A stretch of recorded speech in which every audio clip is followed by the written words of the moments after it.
Drop in on the Woza Gamchang Tea House on the first floor of a 4-story compound building on popular Barkhor Bazaar in the old town of Lhasa, in the Xizang Autonomous Region at around 2 p.m. And you may be surprised to find that the time-honored spot, known for its Tibetan sweet tea, is still bustling with customers. Some are tourists, curious to have a cup or two of sweet tea, while the rest are local residents, addicted to this traditional brew, and who stay for hours, chatting and ordering one cup after another to accompany plates of local delicacies. Among the staff busy serving and greeting loyal customers is Penba, manager of the Woza Gamchang Tea House. There are even more people on weekends, he says, raising his voice a bit to be heard above the hustle and bustle. We sell up to 11,000 cups a day. Tibetan sweet tea, which is made using black tea and powdered milk, is a must for many local residents as they begin or complete their day, and many of them visit tea houses of repute, such as the one Penba manages. He says when the tea shop opened in 1978, it only served between 30 and 40 people a day, and some customers described it as being as small as a box. Business began to grow about 20 years ago as increasing numbers of tourists, business owners, migrant workers and other customers also began to drop in and join local residents for a cup of sweet tea. Consequently, the tea house had to expand. Today, a relaxing moment and a cup of sweet tea at the Woza Gamchang is on the to-do list for many spending their time on the 1,300-year-old street, the evolution of which was linked to the construction of another landmark, the Jokhang Temple. First built in the 7th century, the temple has undergone numerous renovations and expansions to become the complex it is today. In 821, the central government of the Tang dynasty, 618-907, and the Tubo regime, which ruled the Qinghai Tibet plateau from the 7th to the 9th centuries, formed an alliance. 2 years later, that alliance was recorded on a stele in both Chinese and Tibetan script that was erected outside the Jokhang Temple. The Tang-Tubo Alliance Monument, as it is known, chronicles the history of that alliance between the Han and Tibetan ethnic groups. A circumambulation path for pilgrims formed around the Jokhang Temple and gradually expanded into prosperous Barkhor Bazaar. Throughout the ages, the extended area has been a bustling center of commerce and is home to multiple cultural, artistic, and religious venues, as well as residential compounds. The area centered on Barkhor Bazaar and its neighboring alleys and courtyards is known as the Old City of Barkhor. Meanwhile, Barkhor Bazaar has been marked by the stamp of joint development among the different ethnic groups of Xizang. In addition to the Tang-Tubo Alliance Monument, the street is also home to dozens of examples of historical architecture, including the former office of the Qing dynasty government's Grand Minister in Xizang. The 300-year-old Tibetan-style compound is now a public museum, and Sonam Drolkar, the venue's director, says the cultural relics, photos, and other objects on display show how Xizang has been an indivisible part of China since ancient times. She says the museum also serves as a community center for elderly residents living along Barkhor Bazaar to spend time together. This is much the same situation at the Woza Gamchang Tea House.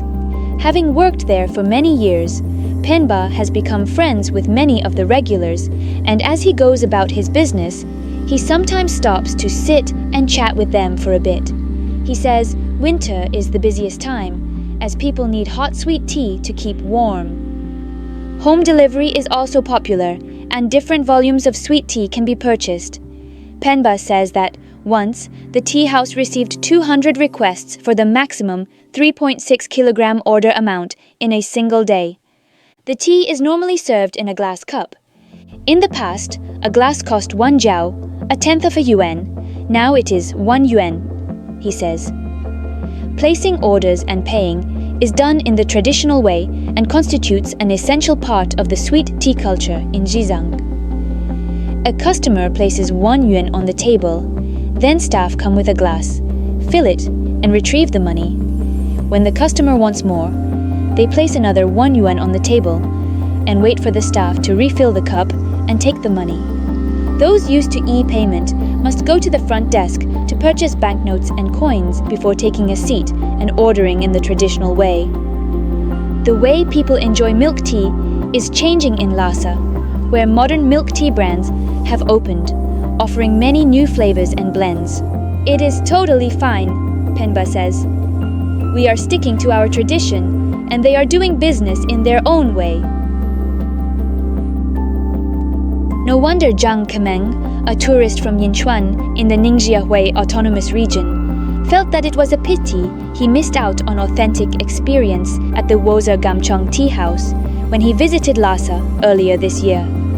Zhang visited with friends in mid-February and stayed in the autonomous region for about a week. It was his first time, and he says they chose mid-February to visit because Spring Festival and the Tibetan Losar New Year both fell on Feb 10 this year, and they wanted to experience the festive atmosphere. Zhang first joined his friends in Yuanxi city, and from there, they began their journey. After reaching Lhasa, their final destination, Zhang remained in the city for 3 days after his friends flew back. Lhasa maintains a balance between modern structures and an authentic feel. His hotel was close to Barkhor Bazaar, and he spent time there every day. One of the most fruitful experiences I had was a guided tour of the Jokhang Temple. I booked a 2-person tour with a guy from Beijing. Our guide not only told us everything about the temple, but also elaborated on the history of Jizang, its culture and religion, and great historical figures. It was a very informative 3-hour tour. He says it was a pity that some shops and restaurants, including the Wozer Gamchong Tea House, were closed at the time because of the New Year celebrations. Still, I had the best yak milk at another tea house. It tasted quite smooth. Zhang says he was impressed by the people's optimism. They were so into dancing and singing together, and they always wanted to share the joy and blessings with us. The harmonious atmosphere of Barkhor Bazaar binds people of different ethnic groups and those of different cultural backgrounds, among them Ratna Kumar, the Nepali owner of the Siamukapu Nepali shop, which sells Buddhist statues. Ratna Kumar says his family opened the shop on Barkhor Bazaar about 140 years ago. Born in Kathmandu, he came to Lhasa when he was 28 to take over the family business. He says he planned to stay for 3 years and has ended up staying for 4 decades and starting family in Lhasa after marrying a Tibetan woman. When I first arrived in Lhasa and I visited Barkhor Bazaar and the Potala Palace, there were not many people and only few tourists, he says. Customers to his shop at the time were primarily local residents and monks, but now he welcomes visitors from across China and abroad. Lhasa has become my home now. I like my home on Barkhor Bazaar a lot. I like what I have experienced here in the past 40 years. Xu Meng, an urban planner at the China Academy of Urban Planning and Design, says Barkhor has set an example for the integration of different ethnic groups and cultures, especially since the Tang dynasty. He says it was also an important commercial hub where commodities transported along major trade routes, like the Tea Horse Road, were traded. And that today, the area is home to a dozen ethnic groups who live and do business in the area. Zhang says that seeing people praying, reciting scripture, or prostrating themselves along the circumambulation path around Jokhang Temple was a striking experience. I felt that the culture and history of Xizang was so vividly presented before me. Some things haven't changed much here, as people are doing what those before them have been doing for centuries, he adds. They followed their routines while being watched by tourists and seemed totally oblivious to the curious looks they were getting. That aroused in me the wonderful feeling that those praying and the tourists were in 2 different worlds, and yet we respected each other. Palden Nima and Yang Lurong contributed to this story.